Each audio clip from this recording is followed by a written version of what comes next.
In the calm yet strategically significant waters surrounding Batam, a fast missile boat of the Indonesian Navy, the Republic of Indonesia ship Alamang 644, was engaged in a mission of high importance and prestige. This task was not a leisurely cruise to enjoy the tropical sea breeze, but a security and surveillance mission, referred to in military terms as WASPAM, focused on one of the Singapore Navy's warships, the RSS Valour 89, classified as a Victory-class missile corvette. This is no ordinary vessel. Its name alone, Valour, meaning courage, calls for heightened vigilance, albeit with a friendly stance. The mission was carried out on the 5th of July 2025, coinciding with a time when most Indonesians were preoccupied with school holidays or hunting mid-year shopping discounts. However, for the crew of KRI Alamang 644, there is no such thing as a holiday when it comes to defending national sovereignty. This mission was officially confirmed through a post on the Indonesian Armed Forces official X, formerly Twitter account, shared by the Public Information Center of the TNI on the 7th of July 2025.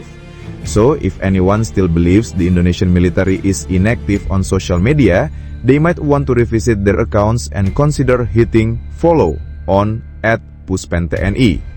According to an official report on tnia.mil.id, published a day earlier on the 6th of July 2025, the surveillance of the Singaporean ship was part of a joint exercise conducted under the framework of the Defense Cooperation Agreement or DCA. This cooperation is a tangible manifestation that while Indonesia and Singapore may occasionally differ on matters such as durian, in terms of defense, both nations are fully aligned.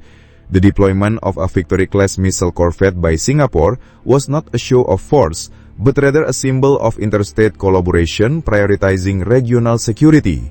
During the execution of the WASPAM mission, KRI Alamang 644 did not merely observe from a distance, but actively conducted monitoring and shadowing, two sophisticated terms that, when loosely translated, imply watchful escorting with both elegance and alertness. This activity was carried out with a primary focus, ensuring the safety of all equipment and personnel involved. In the military realm, a single loose bolt or a soldier sleeping on deck can escalate into a significant incident. Thus, strict safety protocols were enforced, though always within a professional atmosphere that avoided unnecessary tension. The order to carry out this mission did not arise spontaneously. Rather, it was a direct implementation of the daily directive from the Chief of Naval Staff of the Indonesian National Armed Forces, Admiral Dr. Muhammad Ali. In his directive, he underscored the importance of constant vigilance and enhanced readiness among all Indonesian Navy personnel, particularly in safeguarding maritime areas under national jurisdiction. In other words, even if the sea appears calm and the fish swim peacefully, the Indonesian Navy remains as alert as an eagle, soaring high and watching over its domain. It is important to note that the defense cooperation between Indonesia and Singapore is not only warm, but also frequent. One prime example is the recent joint exercise titled Eagle Indopura, now in its 28th iteration, held in Surabaya.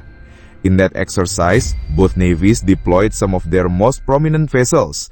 This was not just a technological showcase, but a vital demonstration of coordination, communication, and interoperability, key components in maintaining security dynamics within Southeast Asia.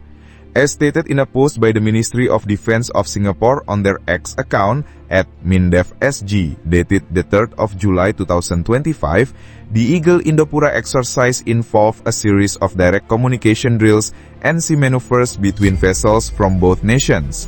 One can easily picture the usual maritime scenery of Surabaya, typically filled with merchant ships and fishing boats, now adorned by naval vessels exchanging sonar handshakes and signal lights, a form of diplomacy not always conducted in meeting rooms.